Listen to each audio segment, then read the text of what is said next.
Primeiro, eu gostaria de agradecer o convite do sindicato, o Watson, que não esquece da gente, e a todos os bancários que tanto fazem parte, não só da minha vida, como de muitas pessoas aqui nesse debate. Quanto às medidas provisórias 664 e 665, eu vou fazer algumas pontuações, porque a grande parte da abordagem já foi muito brilhantemente abordada pela advogada da Contraf, né?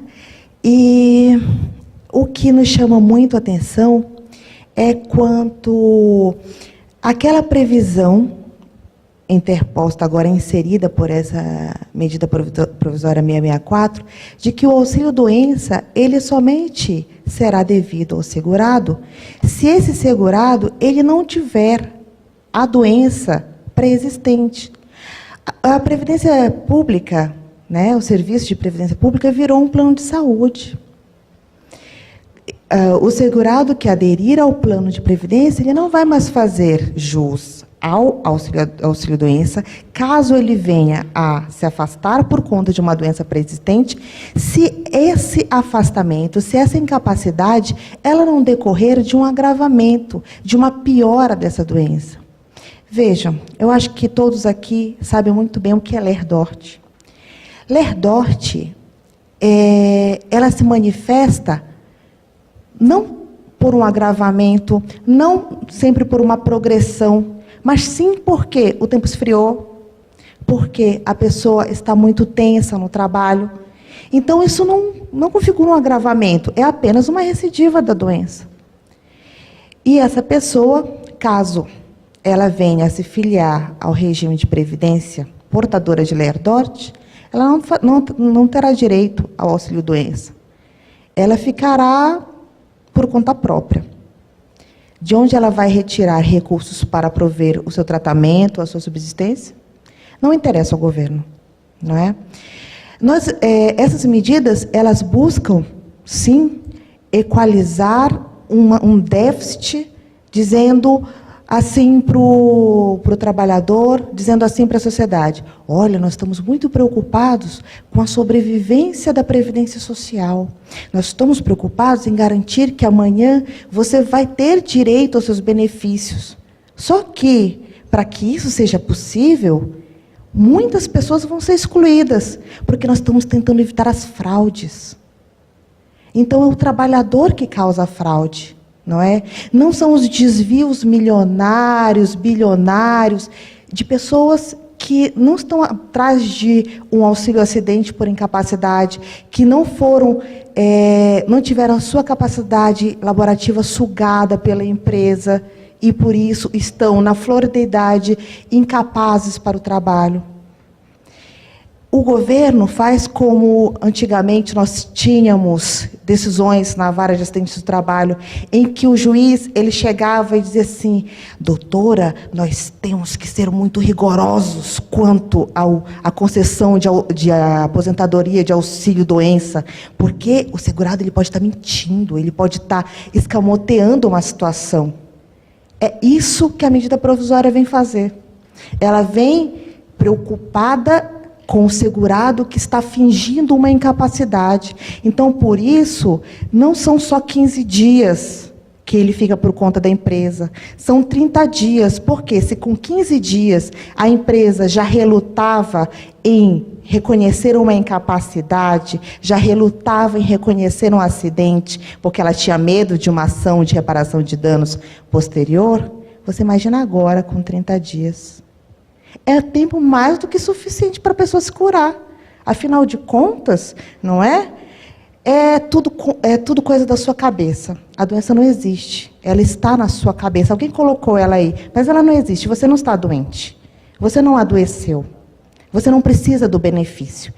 São essas economias que vão salvar a Previdência, que vão equalizar um déficit, que vão salvar o governo. Elas são realmente muito boas. Por quê? Porque elas massacram quem efetivamente precisa da Previdência, para quem efetivamente faz jus com anos de trabalho. Ela massacra aquela pessoa que compõe uma massa que lutou durante muito tempo para ver um direito reconhecido, um seguro-desemprego, um auxílio-doença, para ver reconhecido o seu direito à saúde, para ter melhores garantias, maiores garantias. É isso que as medidas provisórias vêm e acabam com isso. O seguro-desemprego é culpa do trabalhador, né? É ele que vai impedir que seja demitido sem justa causa. Então, por isso, é porque ele quer que ele é demitido sem justa causa. Ele trabalha 6 meses e agora vai fazer jus ao auxílio, ao seguro-desemprego. Ele pode controlar isso. É isso que a medida provisória está dizendo. Seu vagabundo, vai trabalhar. Vá trabalhar, porque o tempo de trabalho tem que aumentar, para você contribuir mais, para você ter direito a esse benefício. Não bastam 6 meses mais. Você está pulando de emprego em emprego, porque você quer ficar um tempo de frozô em casa, recebendo o seguro-desemprego. E a família desse cidadão, o que ela vai fazer? Quem sobrevive com um salário mínimo? E agora, quem vai sobreviver com menos do que um salário mínimo? Com proporções. Não é? Outra coisa que me chamou muita atenção é quanto à pensão por morte. Se não for decorrente de um acidente de trabalho, se você tiver um mal súbito, você não tem, a sua família não vai ter direito a pensão por morte se você não tiver contribuído os 24 meses. Se antes dos 24 meses você tiver um piripaco e morrer, a sua família não vai ter direito. E se a sua esposa não estiver casada com você há pelo menos 2 anos, ela também não vai ter direito. Não é? E mais, agora, antes era 100% do valor do salário de benefício. Hoje em dia, vai ser 50% e 10 acrescidos por cada dependente do segurado.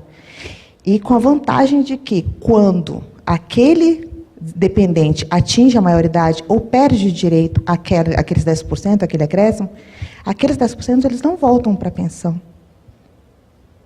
O que vai ser redistribuído é os 50, mais os 10 de quem está ali ainda, quem permaneceu. Quem saiu, aquele valor não integra mais, não é redistribuído entre os dependentes do segurado. É por isso que, realmente, Pedro, são medidas que são extremamente draconianas.